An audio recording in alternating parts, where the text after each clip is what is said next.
दोस्तों, घर में लड्डू गोपाल को रखना जितना सुख, समृद्धि और सौभाग्य लाता है, उतना ही बड़ा जिम्मा भी आपके कंधों पर डाल देता है। याद रखिए, यह सिर्फ एक मूर्ति नहीं, बल्कि स्वयं भगवान श्री कृष्ण का साक्षात स्वरूप है।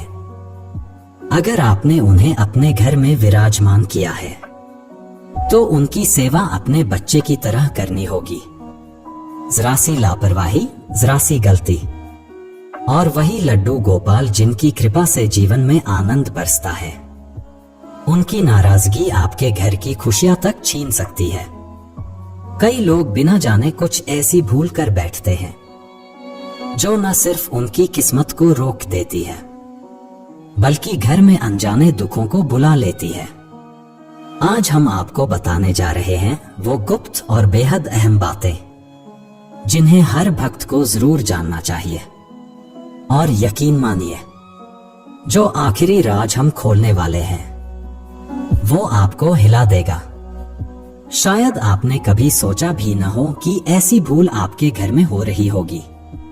इसलिए वीडियो को अंत तक ध्यान से सुनिए, क्योंकि इसे देखने के बाद आपको और कहीं खोजने की जरूरत नहीं पड़ेगी। तो जल्दी से कमेंट में लिखिए जय लड्डू गोपाल की, और अब बढ़ते हैं उस रहस्य की ओर। पहले जानते हैं लड्डू गोपाल की दैनिक सेवा और पूजा के नियम। दोस्तों, घर में लड्डू गोपाल जी को विराजमान करना सिर्फ एक परंपरा नहीं है, बल्कि ये आपके जीवन में भगवान श्री कृष्ण को अपने ही परिवार के सदस्य की तरह बसाने जैसा है। और जब भी कोई बच्चा घर आता है, तो उसकी देखभाल, उसकी सेवा कितने प्रेम और समर्पण से की जाती है, ठीक वैसे ही लड्डू गोपाल जी की सेवा करनी होती है। अब स्नान और श्रृंगार की बात करते हैं। हर दिन उनकी सेवा की शुरुआत स्नान से होती है। सुबह सुबह पंचामृत स्नान कराना मानो जैसे माँ अपने बच्चे को नहलाकर नए दिन के लिए तैयार करती है। दूध, दही, शहद, घी और गंगाजल से स्नान कराने के बाद जब आप उन्हें कोमल कपड़े से पोंछकर मौसम के अनुसार वस्त्र पहनाते हैं, तो यह केवल श्रृंगार नहीं, बल्कि उनके प्रति आपका प्रेम और भक्ति है। साफ वस्त्र पहनाने के बाद माथे पर चंदन का तिलक, सिर पर मुकुट, कानों में बाली, हाथों में बांसुरी, कमर में करधनी और पैरों में नन्ही सी पायल। इस श्रृंगार के बाद जब आप गोपाल जी की ओर देखते हैं, तो लगता है जैसे स्वयं नंदलाल आपके आंगन में खेल रहे हों। भोग व्यवस्था कैसे करें? लड्डू गोपाल जी के दिनचर्या का सबसे महत्वपूर्ण हिस्सा है भोग। जिस तरह हम अपने बच्चे को समय पर भोजन कराते हैं, वैसे ही ठाकुर जी को भी दिन भर 4 बार भोजन अर्पित करना चाहिए। प्रातःकाल सुबह 6 से 7 बजे दूध का भोग, दोपहर 12 से 1 बजे लड्डू, माखन, मिश्री या हलवा, संध्या 5 से 6 बजे फल, मेवा या हल्का नाश्ता, रात्रि 8 से 9 बजे दूध का भोग, और फिर शयन। भोग लगाते समय ध्यान रहे कि यह सात्विक और शुद्ध होना चाहिए। प्याज और लहसुन का प्रयोग बिल्कुल न करें, और भोग लगाते समय यह मंत्र अवश्य बोले, त्वद्यं वस्तु गोविंद तुभ्यमेव समर्पय, गृहाणे सम्मुखो भूत्वा प्रसीद परमेश्वर। यह मंत्र केवल अर्पण नहीं, बल्कि एक भाव है कि प्रभु, यह भोजन हमारा नहीं, सब आपका है, हम तो बस आपके सेवक हैं। आरती और पूजा विधि को अब समझते हैं। सुबह हो या शाम, लड्डू गोपाल जी की आरती करना मानो घर के वातावरण को दिव्यता से भर देना है। दिन की शुरुआत आरती से होती है और अंत भी उसी से। तुलसी के पत्ते, ताजे फूल, धूप और दीप, ये सब जब आरती की थाली में सजते हैं, तो लगता है जैसे पूरे घर में भगवान का आशीर्वाद उतर आया हो। और जब भजन कीर्तन की मधुर ध्वनि के साथ आरती की लौ टिमटिमाती है, तो वातावरण में सिर्फ पवित्रता ही नहीं, बल्कि आत्मा तक को छू लेने वाली शांति फैल जाती है। उस पल ऐसा अनुभव होता है मानो स्वयं नंदलाल आपके आंगन में नाच रहे हों। शयन व्यवस्था और रात्रि की सेवा। दिन भर सेवा करने के बाद रात को लड्डू गोपाल जी को सुलाना केवल एक परंपरा नहीं, बल्कि प्रेम और देखभाल का सबसे सुंदर रूप है। इसे शयन क्रिया कहा जाता है। रात को सोने से पहले उनके भारी वस्त्र उतारकर हल्के, आरामदायक रात्रि वस्त्र पहनाएं। उनके लिए छोटा सा सुंदर बिस्तर सजाए जिस पर मच्छरदानी हो ताकि नींद में कोई विघ्न न आए। उनके पास एक छोटा पात्र पानी का रखें, मानो जैसे आप अपने बच्चे की सुविधा का ध्यान रख रहे हों। उनकी प्यारी बांसुरी हमेशा पास रखें ताकि उन्हें अपने प्रिय स्वर का साथ मिलता रहे। और सबसे भावुक पल होता है जब आप धीरे धीरे लोरी गाकर या नन्हे नन्हे पैरों की मालिश करके उन्हें सुलाते हैं। उस समय ऐसा लगता है जैसे आप केवल एक मूर्ति नहीं बल्कि साक्षात बाल गोपाल की सेवा कर रहे हों। महत्वपूर्ण सावधानियां जो जानना बहुत जरूरी है। लड्डू गोपाल जी की सेवा केवल श्रृंगार, भोग और आरती तक सीमित नहीं है। उनकी उपस्थिति में कुछ बातें हैं जिनका ध्यान रखना हर भक्त का कर्तव्य है, क्योंकि यह सेवा सिर्फ बाहरी नहीं, भीतर के भाव से जुड़ी होती है। न करने योग्य कार्य। जल्दी न जगाए। जैसे हम छोटे बच्चे की नींद का सम्मान करते हैं, वैसे ही लड्डू गोपाल जी की भी नींद का ध्यान रखना चाहिए।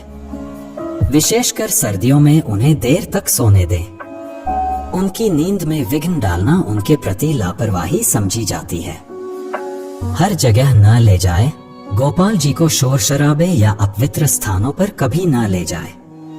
याद रखिए, वे कोई वस्तु नहीं, स्वयं नंदलाल हैं। उन्हें केवल पवित्र और आवश्यक स्थानों पर ही साथ रखें। अकेला न छोड़े। जिस तरह हम छोटे बच्चे को अकेला छोड़ने से डरते हैं, उसी तरह लड्डू गोपाल जी को भी घर में अकेला कभी न छोड़े। यदि लंबी यात्रा पर जा रहे हों तो उनकी सेवा किसी विश्वसनीय व्यक्ति को सौंपे। गंदे वातावरण से बचें।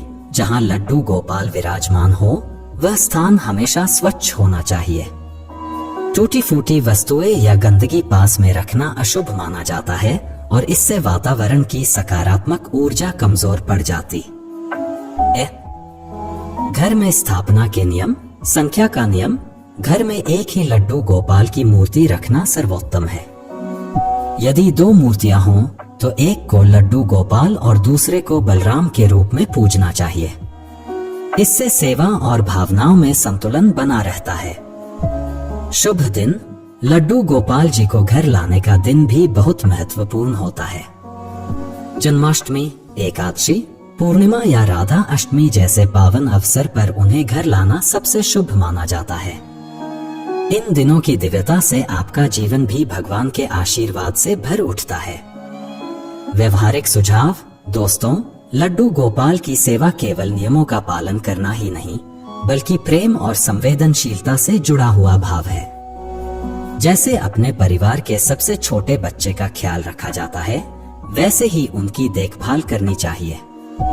मौसमी देखभाल। गर्मियों में जब तेज धूप और गर्म हवाएं चलती हैं, तो गोपाल जी को हल्के आरामदायक वस्त्र पहनाएं। भोग में ठंडी चीजें जैसे लस्सी, शरबत या फल का रस अर्पित करें। ध्यान रखें, दोपहर की तपती घड़ी में धूप और अगरबत्ती कम ही जलाएं ताकि वातावरण हल्का और सुखद बना रहे। सर्दियों में जैसे हम बच्चों को गर्म कपड़े पहनाते हैं, वैसे ही गोपाल जी को ऊनी वस्त्र और आरामदायक गर्म बिस्तर की व्यवस्था दें। इससे उन्हें सर्द हवाओं से बचाव मिलता है और आपके मन को भी संतोष मिलता है कि आपने उनका पूरा ध्यान रखा। पारिवारिक सहयोग। लड्डू गोपाल की सेवा तभी सबसे मधुर बनती है जब पूरा परिवार इसमें भाग ले। माता पिता से लेकर बच्चों तक हर कोई यदि थोड़ी सी भी सेवा करे तो घर का वातावरण भक्ति और प्रेम से भर उठता है। छोटे बच्चों को भी इस सेवा में शामिल करें। उन्हें फूल चढ़ाने दें, धूप दिखाने दें या बस गोपाल जी के पास बैठने दें। इस छोटे से अभ्यास से उनके मन में भगवान के प्रति प्रेम और श्रद्धा हमेशा के लिए बस जाएगी। सेवा भाव ही सबसे बड़ा नियम। दोस्तों, लड्डू गोपाल जी की सेवा में सबसे महत्वपूर्ण बात यह है कि आप कितने भाव से उनकी देखभाल करते हैं। नियम और परंपरा जरूरी हैं, लेकिन असली शक्ति आपके प्रेम और समर्पण में है।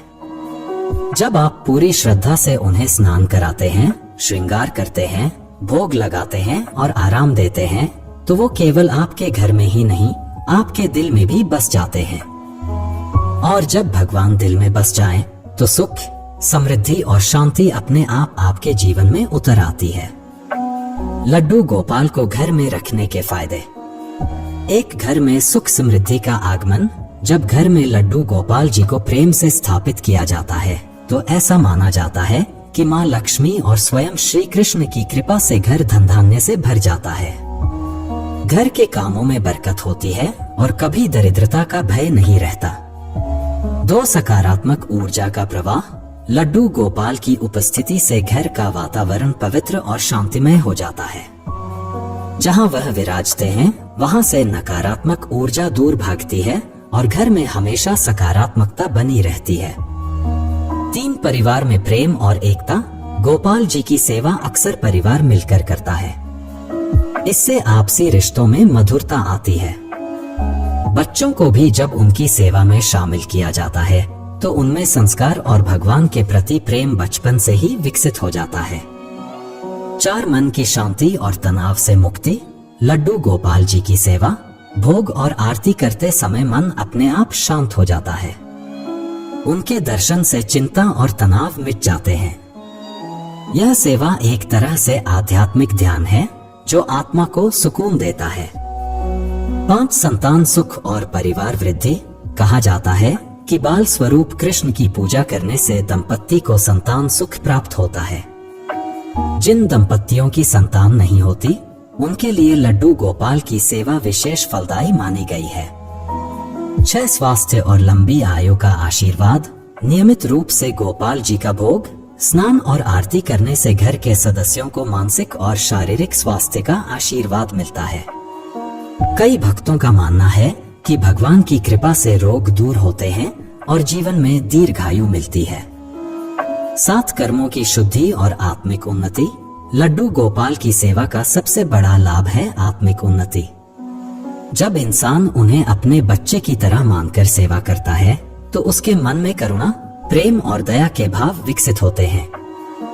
यह गुण धीरे धीरे उसके आचरण में उतर जाते हैं और जीवन को सरल व पवित्र बना देते हैं।